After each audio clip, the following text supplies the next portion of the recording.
чем проблема? Мне прислали мой ножик, который я сделал примерно 10, может 11 лет назад. Вот. Ножик, видите, весьма рабочий. И это якут, который я не так часто делаю. Заметно, что здесь больстер, который я раньше ставил в накладку. Кстати, старые предыдущие видео посмотрите, там будет об этом. Вот, ножны. Ну, там, по-моему, остались еще следы, не знаю кого, какого-то животного. Ну, в общем, нож очень рабочий. В чем, собственно, проблема? Я, к сожалению, не часто получаю свои ножи на доработку или на ремонт. А вот это такой раритетный нож. То есть это номер 36, я посмотрел. То есть очень старый нож. Мне вот даже очень интересно, как он себя показал в работе. Но хозяин ножа очень доволен был до тех пор, пока я не попытался его поточить. Спустя 10 лет. Вот. Ну что я хочу отметить. Вот этот... Почему мне нравится, например, Кайдекс. Или вот в данном случае это Болтарон. То есть прошло 10 лет. Ножны, конечно, грязные. Вот, но они также работают. Также закрываются со щелчком. То есть за 10 лет постоянного использования с ними ничего не случилось. Да, конечно, вот клепки, они тут уже местами подоржавели, красочка стерлась. Хлястик вообще как новый сохранился. Вот. Здесь вот появилась ржавчинка. Ну, это такие мелочи. По поводу рукояти. Ну, так вот видно, да? Это сувель березы. И больстер тут стоит накладку через фибровую прокладку. Ну, видно, что появляются трещины уже в этой зоне. Вот. Ножом явно что-то рубили, потому что вот есть замины деревяшки. Вот здесь вот явно соскакивало, когда что-то рубили, попадало вот в эту часть. То есть видны следы. Вот. В остальном рукоятка еще держит. Ну, потому что это сувель. Он более надежный, чем слоистая древесина. Я думаю, еще лет 10, наверное, походит. Но это в отсылку тем комментаторам, которые писали, что обязательно надо ставить сквозной монтаж. Или я вообще все неправильно делаю, или у них что-то все хорошо. Ну вот, видите, результат 10 лет. Ручка ходит. Клинок Х12МФ. Ну, видна коррозия местами, слабенькая. И здесь. Вот. Небольшая коррозия видна. В остальном клинок как новый. Единственное, что хозяин не умел его точить совсем. Вот. И поэтому, по всей видимости, отдавал его разным так называемым заточникам. Вообще эту профессию я вообще не понимаю, если честно. В чем сложность? Ну, в общем, заточник не нашел ничего лучшего, чем сделать еще один спуск на гриндере. Вот вопрос номер один. Спалил ли он спуск или нет. Вот. Но, во всяком случае, сейчас вот будет видно. После его заточки нож стал получать механические повреждения. Вот в этой части. В средней части. Плюс тут еще образовалась такая рекурва. Ну, в общем, человек постарался заточить нож. Угол я померил. Угол вот в этой части 20-25, вот здесь 30. Ну, соответственно, здесь никаких заминов нет, здесь замины есть с отломами. Вот, поэтому хозяин ножа его отправил мне, чтобы я его привел в божеский вид. Поскольку за 10 лет в лучшем виде он был только когда он его получил. Зачем покупать такие ножи с такой своеобразной геометрией, если не знаешь, как его поточить и Зачем, собственно, обращаться к заточникам, которые зачастую вообще ничего не умеют точить? Это вопрос. Я сейчас постараюсь восстановить спуск, потому что здесь все волнами. Не знаю, будет это видно на камеру или нет. Ну, здесь какие-то, в общем, уступы, волны, не пойми что. Вот здесь вот заниженная часть рекурва получилась. Ну, в общем, надо его восстанавливать. Восстанавливаю угол, на который я обычно точу, ну, там, от 35 до 40 градусов. Вот. Здесь линзовидная заточка. И покажу, как, собственно, такие ножи точить. Ну, в общем, первое, что нужно сделать, это восстановить угол, от которого я буду плясать. Здесь все очень просто. Измеряем угол. Здесь вот минус 9 градусов. Здесь 28. То есть угол 37 градусов, который я сейчас выставлю. И заточу спуск. Полукруглый спуск я сделаю заточку, чтобы понять, где заточник завалил плоскость. И потом я буду вот по вот этой кромке выравнивать плоскость спуска. Здесь вот рекурва прям очень сильная получилась. Я бы хотел ее все-таки выровнять.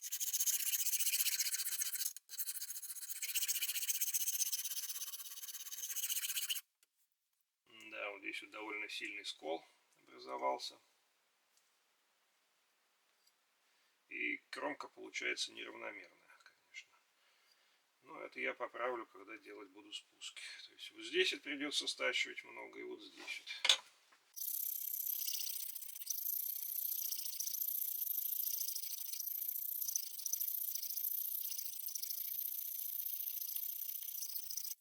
Да, скол тут довольно большой, все еще болтается. Ну, где-то еще полмиллиметрика. Ну вот, образуется режущая кромка нужного мне угла. Сейчас я стачу этот скол. Прямо здесь вот видно, что толстый очень подвод получается.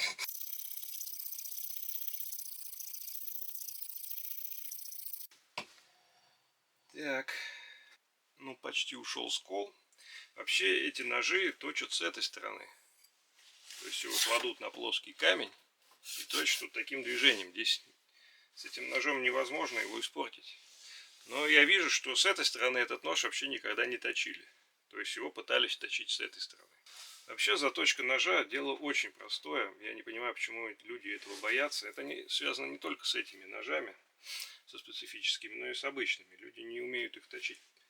Причем средство заточки, оно доступно.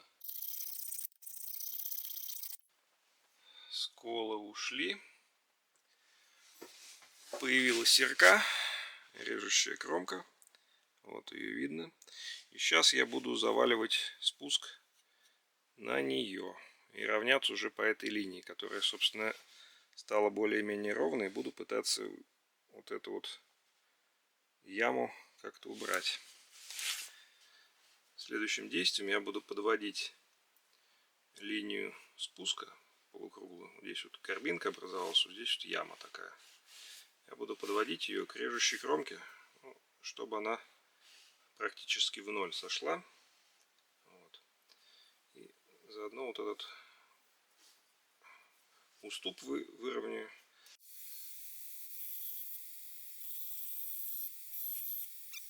Вот, я избавился от уступа, который здесь был, и подогнал линзу прям под режущую кромку. Прям вот четко, чтобы она была одной толщины. Если она будет разной толщины, здесь будет ямка, то когда вы будете точить на плоском камне, у вас здесь вот, где будет ямка, образуется вот, собственно, та рекурва, которая здесь и была. Нам это не нужно. Так, геометрию я поправил. Сейчас я пройду на гриндере с ремнем для линзовидных спусков. Гриндер собрал, но, конечно, на улице такими делами заниматься прохладно. Минус 12 градусов сейчас. Вот. У меня, собственно, тут немножко убрать огрехи, которые я на плоском сделал.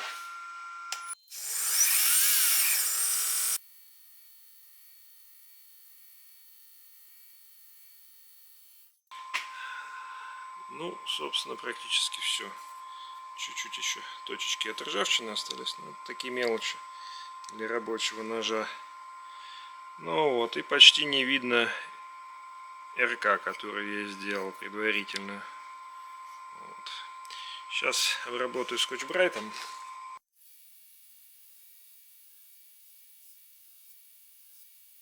Ну, все, получилась хорошенькая такая красивенькая линзочка, ровненькая. Вот, режущую кромку уже практически не видно, потому что я скотч-брайтом вот здесь вот вывел заусенец. Ну все, дальше осталось его только поточить. Так, начинаем черновую заточку.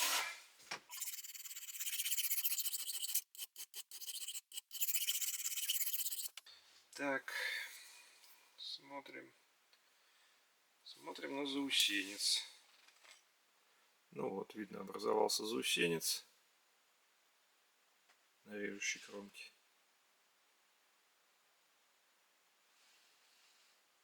Сейчас задача с плоской части этот заусенец убрать, и чтобы он образовался со стороны линзы.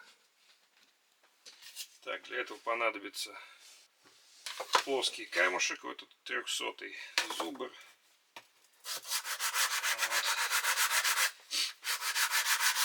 И сейчас я вывожу плоскость к режущей кромке.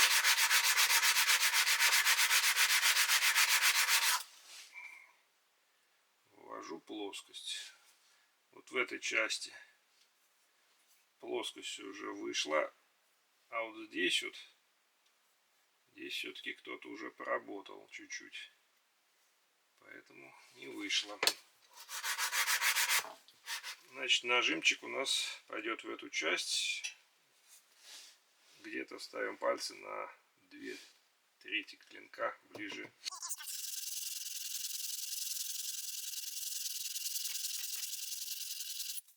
То есть видно насечка, и она не доходит до кромки, и видно заусенец. То есть здесь придется вот на плоском камне поработать.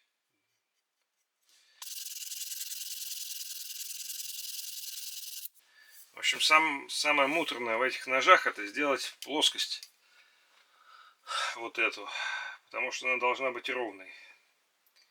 Если она не ровная, то уже придется точить нож как обычный с двух сторон. Вот здесь вот не хватает там 0,1 миллиметра до того, чтобы выйти на режущую кромку, но приходится довольно много стачивать. Ну, в общем, это требует много сил, лишней энергии. Собственно, почему я эти якуты и не люблю делать, потому что вот это вот... Потом-то, когда ты эту плоскость выровняешь, уже все хорошо. Просто кладешь и точишь. А когда ты ее не выровнял, то приходится доводить ее довольно долго, потому что на гриндере этого не сделаешь, он не дает такой точности. Сейчас мы их проверим.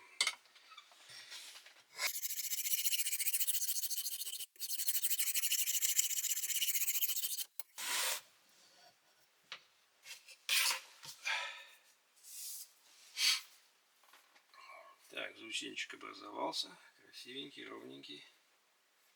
На всю длину. Будем надеяться, что его предыдущий заточник не отпустил.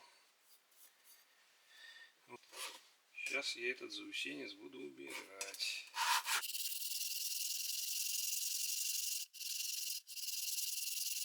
Ну вот, заусенец сразу перешел на эту сторону.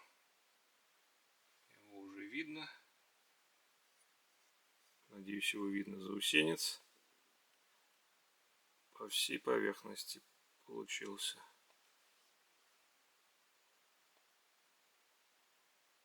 То есть нож теперь восстановлен. Я думаю, уже дома довести уже до ума. У нас хозяин ножа любит рубить кости. Проведем проверочку на кости. Это очень твердая кость.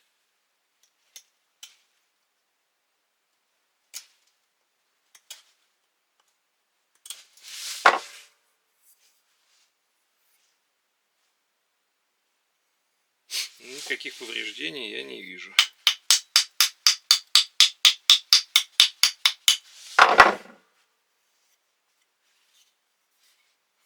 Никаких повреждений. Не знаю, бумажку он будет резать или нет.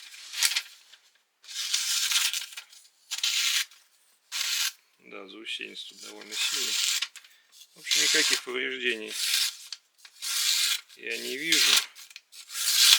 Значит, ножик не испортили все-таки. Это радует. Угол 36 градусов. 37. Можно на всякий случай и на 40 наточить, будет надежнее. Если вы уж рубите. В общем, точить надо уметь дома самому, а не обращаться к всяким, говорю, специалистам. Это не так сложно. Ну и так, после того, как нож восстановлен, переходим непосредственно к заточке. Вообще такие ножи заточить довольно просто. Любой ребенок это может сделать. Для этого нам понадобятся камни. Есть вариант виневских камней, там 5 штук, о которых я рассказывал в видео о заточке.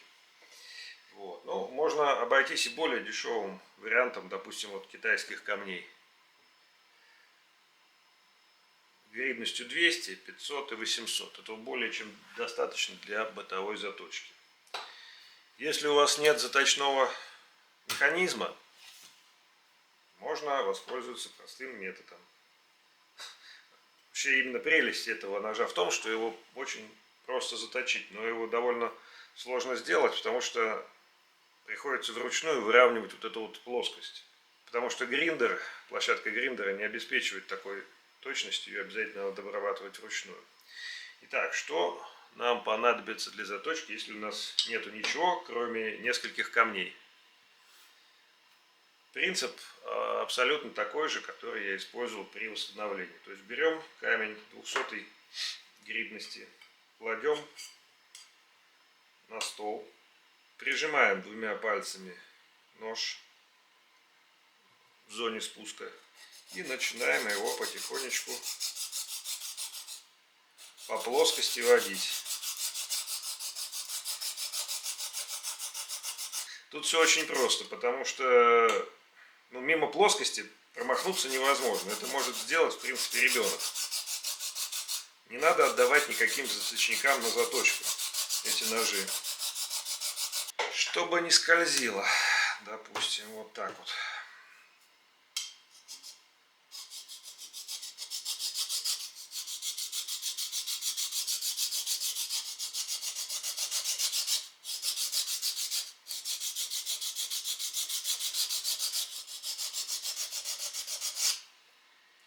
Итак, прошлись по плоскости. Теперь смотрим. У кого хорошее зрение, можно глазами увидеть, но при 200 камне это неудивительно. Смотрим на заусенец, который уже появился. Ну, надеюсь, его видно. Со стороны линзы образуется заусенец. Его видно невооруженным глазом на 200 камне. Вот чуть-чуть, может быть, на кончике еще стоит доработать.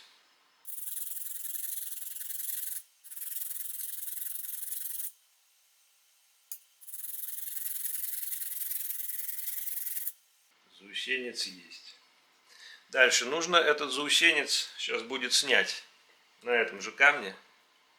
Если нет заточного станка, делаем все очень просто. Так, ну это нож для, так скажем, рубки костей, я так понял. Поэтому ставим его на глаз. На глаз. Вот угол. 90 градусов, 45 градусов. И легким движением руки, сохраняя угол, снимаем заусенец. Можно процедуру повторить.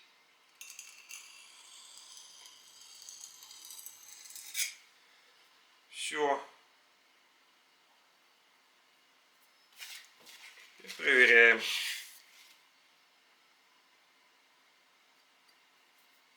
Заусенец у нас образовался с другой стороны, уже на плоскости. Он вышел на плоскость. Меняем камень. Берем камень 500 грит. И повторяем эту же процедуру. Снимаем заусенец с плоской поверхности.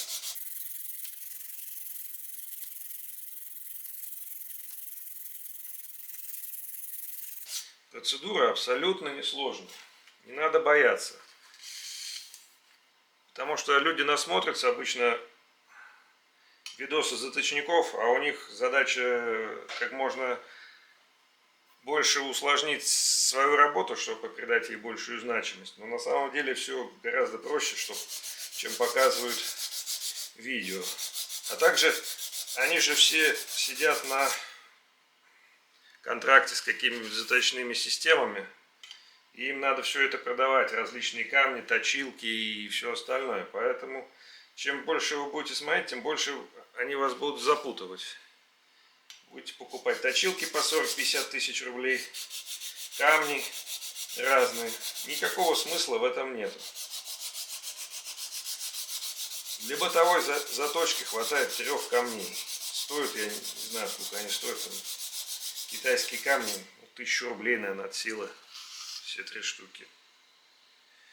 Так, ну что мы видим? Заусенец вышел на... Ну, видно. Еще пока видно. Можно воспользоваться линзой. Заусенец вышел на линзовую поверхность. На поверхность, ну, на плоскость, в которой линза.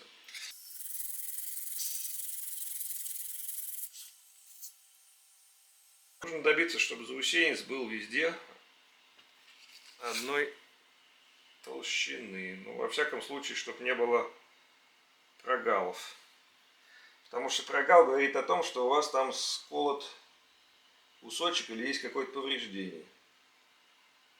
Ну, это если очень хочется добиться идеальности. Ну, будет какая-то маленькая ямочка, но при следующей заточке она уйдет. Но общая острота ножа, она сохранится. Бытовая заточка не требует никаких идеалов. Мы же не на соревнованиях участвуем. Поточил еще раз потом. Ничего страшного. Ну, в общем, вот.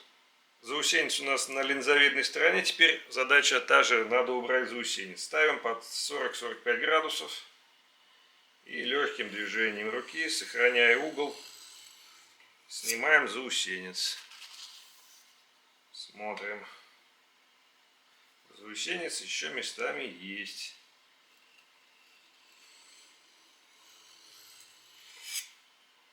Снимаем заусенец.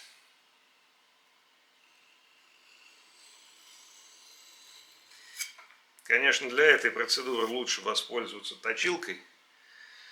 Но если ее уж нету, то можно вручную. Можно сделать какой-нибудь там уголок, допустим, под 45 градусов. Класть на него нож и по нему водить. Как вариант.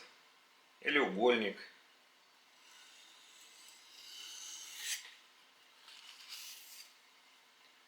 Так, смотрим на поверхность. Ну, пальцем даже чувствуется, вот заусенец, он вышел на плоскую сторону. То есть заусенец появился, посмотрели в линзу, есть ли где-нибудь сколы, нет сколов.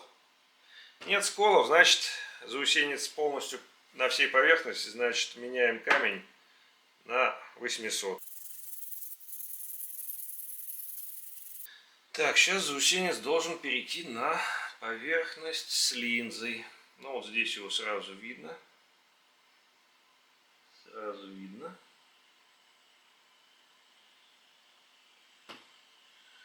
Здесь он быстрее образуется с этой части. Здесь пока не видно. Значит, работаем вот по этой поверхности.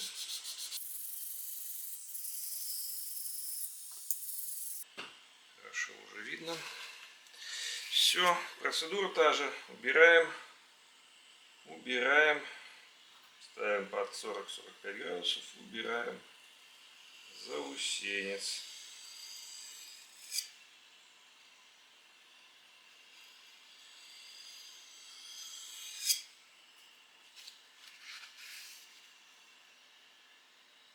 Вот заусенец вышел на эту сторону. Теперь убираем заусенец с плоской поверхности. Кладем плоскостью.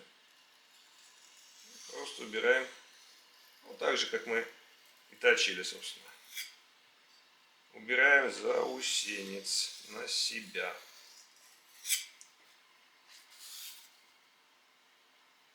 Все, заусенец ушел.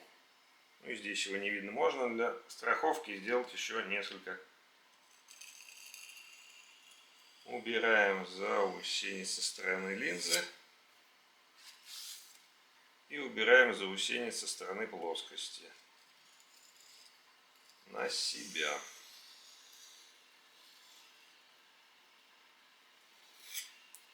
Все. Итак, проверяем, что мы наточили.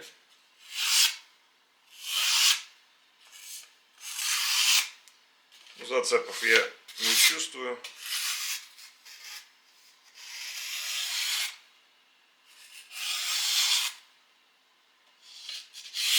Для бытового использования более чем достаточно, если у вас нету точилки, можно пользоваться данным методом. Но если у вас есть несколько тысяч рублей, причем не 40, не 50, то есть нужно купить 4 камня. И вот, допустим, китайская точилка с Алиэкспресса. Это аналог Апекса.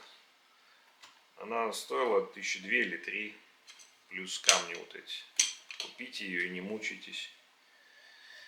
Вот.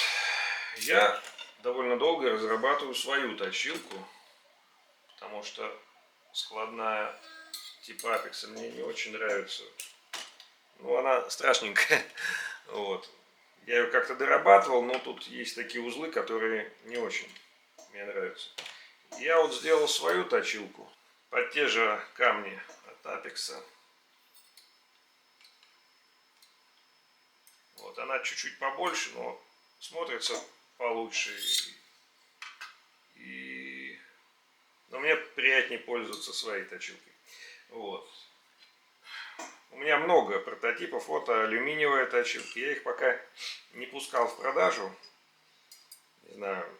Ну, вот я вот точу на алюминиевой. Хотел делать их из алюминия, но у меня немножко на алюминий аллергия образовалась.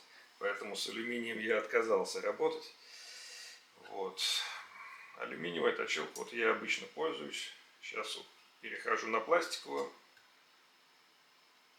Но это приблизительно то же самое, только она чуть-чуть повыше, за счет того, что здесь приходится использовать материал чуть потолще. Вот.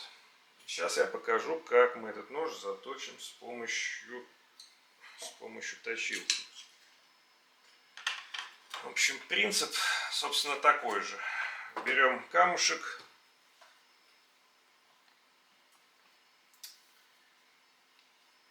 Берем камушек и начинаем работать по плоскости. Это камень у нас 50-40. Для чего нам нужна точилка? Для того, чтобы сохранять угол. Вот. И вообще знать, на какой угол вы точите нож, чтобы в следующий раз, если у вас будет заминаться или выкрашиваться, можно было бы увеличить угол на какую-то определенную величину, а не делать это на глаз. На глаз обычно получается всякая фигня. Не, ну с опытом-то, конечно, можно и до строгания волоса добиться точности, но не у каждого есть время. Я вот, допустим, вот сейчас вот вручную точил на камнях, но я это делаю там раз-два в 100 лет, поэтому максимум, что можно, это настругать бумажку А4. Так, выставляем необходимый угол. Ну, здесь, по-моему, у меня стоит... Здесь у меня стоит угол. Так, 10, 11. Сейчас камушек поставим. Берем тот же камень. Ставим камень. Смотрим угол. Так, был 10. Сейчас 26. То есть минус 10 и 26. 36 градусов угол. И смотрим, заусенчик появился. Заусенчик появился. Теперь убираем заусенец уже с известным углом 36 градусов.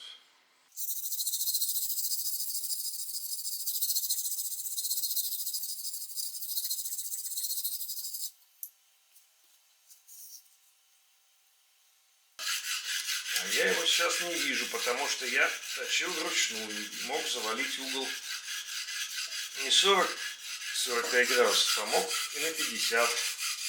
Поэтому он сейчас не выходит на плоскость.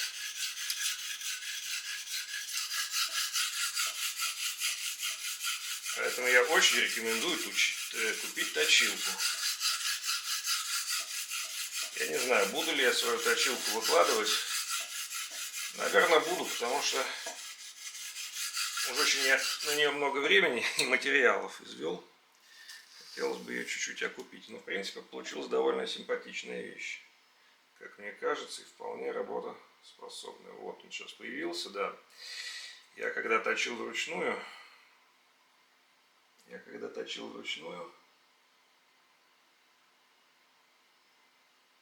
скорее всего, завалил угол. Все. Идем дальше. 50×40. Ну, у кого что есть, какие камни. 7,5. Так, 7,5. Так, камень 7,5. Опять работаем по плоскости, там, где у нас появился заусенец.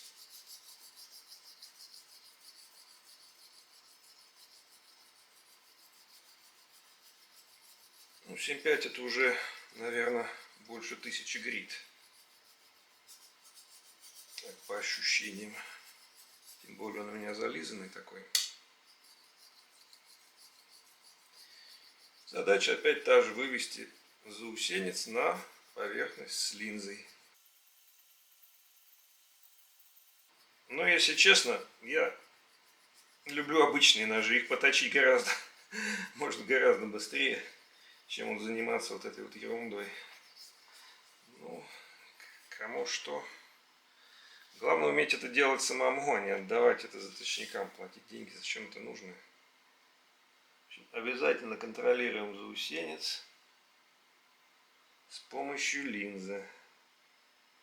Без линзы ничего не получится. И без заусенца. Основное, что нужно запомнить, заточки, это наличие заусенца. Если заусенца нету, смысла переходить на другую плоскость нет никакого. Просто зря потратите время. Точно до тех пор, пока не появится заусенец. Если он совсем не появляется, ну, вернитесь на камень назад.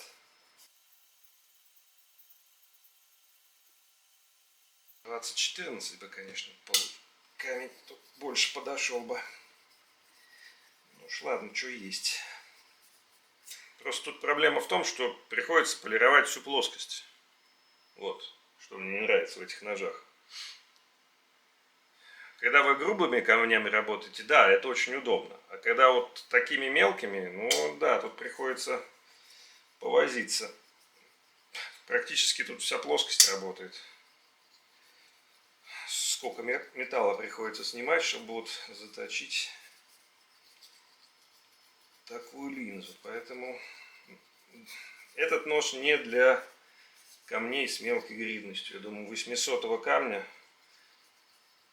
для такого типа ножей это, в принципе, достаточно. А дальше уже приходится морочиться. Остался чуть-чуть кончик и вот здесь вот. То есть вот какие-то поверхности еще остались, заусенец не вышел. Сейчас работаем конкретно вот с этими участками.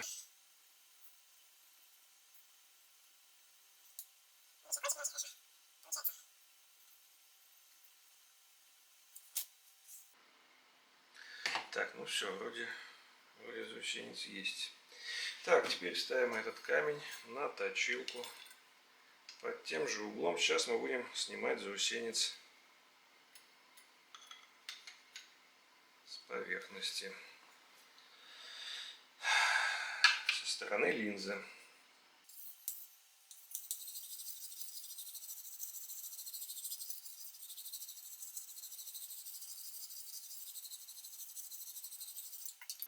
Смотрим заусенец. Вот он есть, я его чувствую, и даже местами вижу. Следим обязательно по отблеску, чтобы заусенец был полностью по всей поверхности. Вот он по всей поверхности у меня. Полностью по всей поверхности вышел на эту сторону. Просто человек купил больше 10 лет назад этот нож, и все 10 лет он ходил от одного заточника к другому. И каждый ему портил. Как он написал, что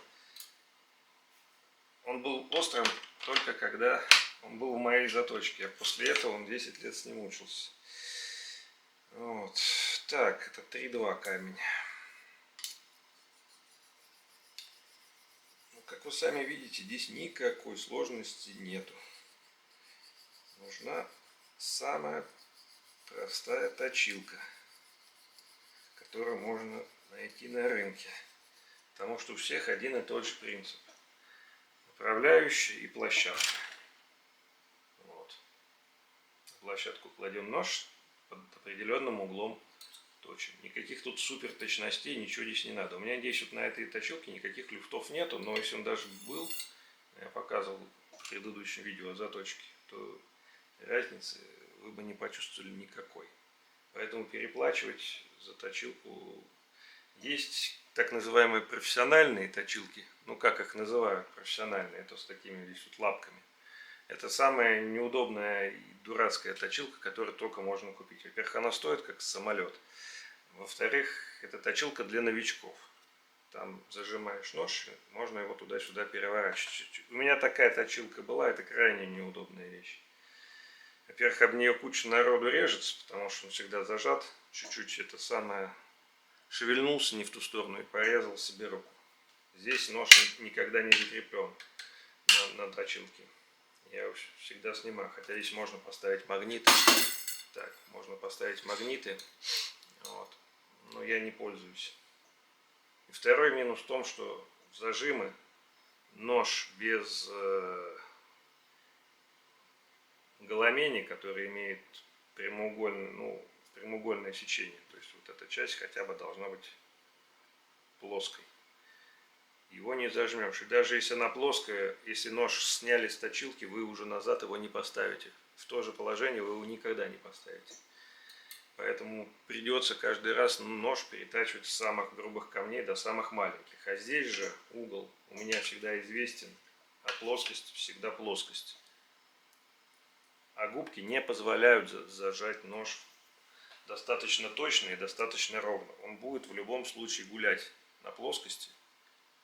Я с этим делом очень много намучился, поэтому я с такими точилками даже не связываюсь. И вам не советую. Это точилки для новичков. Там очень удобно зажал, поточил, перевернул, поточил. Ну, посмотреть на нож, попользоваться и потом поставить на место и снова его подточить у вас не получится.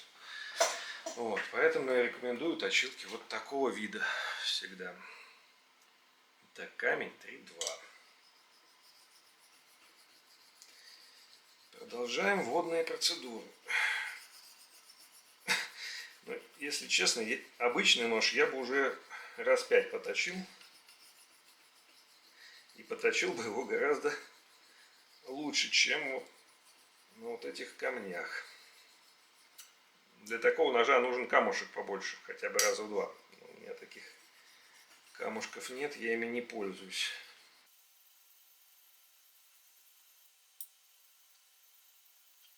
Один 0 я, наверное, уже точить не буду. Это какое-то надругательство уже. Не знаю, кто эти якутские ножи покупает. Но она вещь, конечно, специфическая. Ну, скорее всего, подходит для людей, которые постоянно, там, не знаю, где-то в тайге.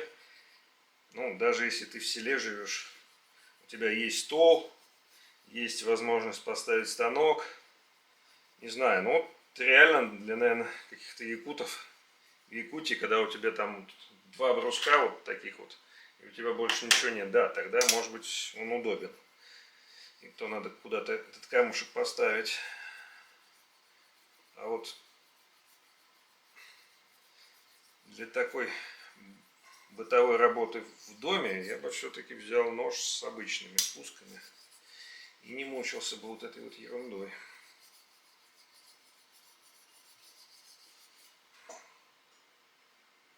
Потому что у меня запись уже 1:10 идет. Я ее, конечно, обрежу, но все равно. Ну, собственно, я 2 раза нож поточил, чтобы показать 2 способа.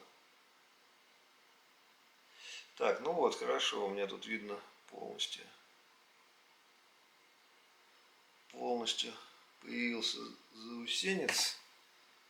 Полностью появился заусенец. Так, теперь берем этот же камень и убираем заусенец со стороны плоскости.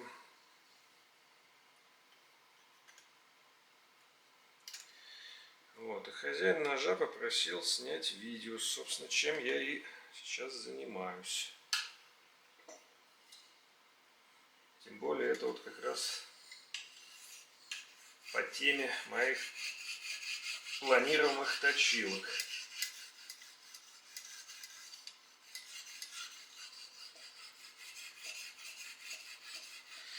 Я думаю, что цена будет достаточно демократичная, учитывая, что это пластик.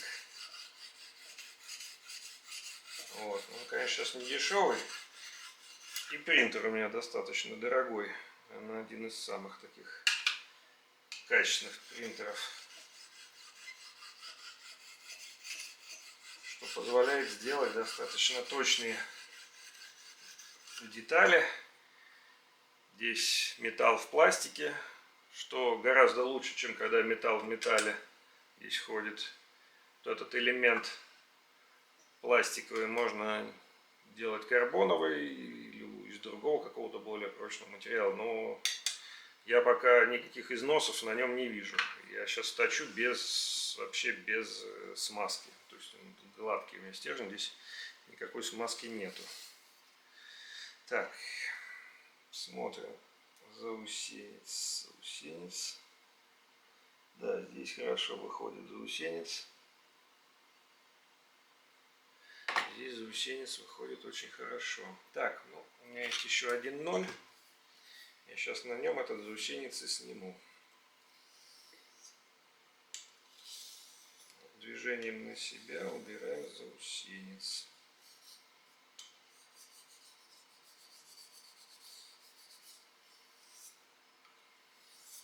Так, теперь убираем заусенец с этой поверхности.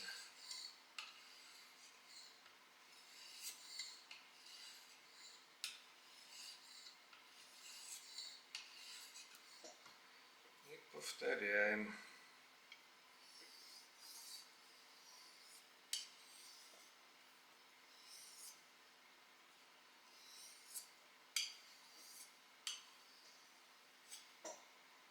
Ну, еще разочек для контроля.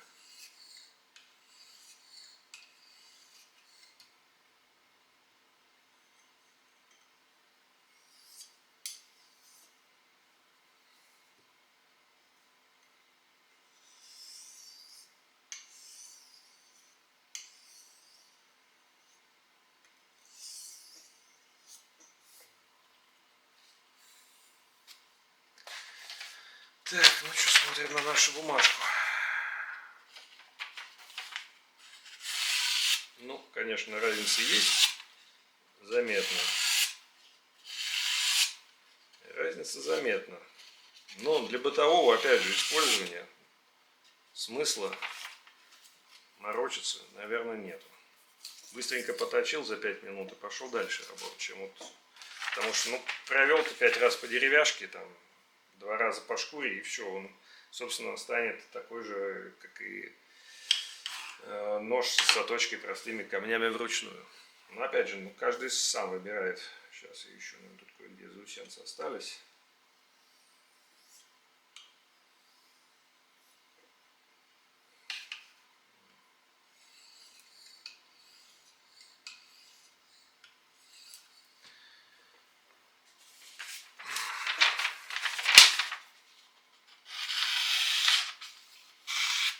Ну, режет сейчас отлично, конечно. Собственно, все. Дальше выбирайте сами, что вам нужно: вручную точить или приобрести какую-то хотя бы простенькую точилку. Вот, если кому будет интересно, вы напишите, я буду тогда снимать обзор на вот это приспособление, которое я сделал под себя. Я думаю, что это будет интересно, и может быть кто-то захочет вместо китайской купить отечественную точилку, сделанную на китайском принтере. Вот, из китайских материалов и с китайскими винтиками, да, потому что мы даже винтики, как говорит Матвиенко, производить не можем. Всем спасибо за внимание. Жду ваши отзывы, комментарии. Ну, заточников у нас на YouTube полно, поэтому я готов выслушать гневные комментарии. В общем, каждый точит, как он может. Всем удачи!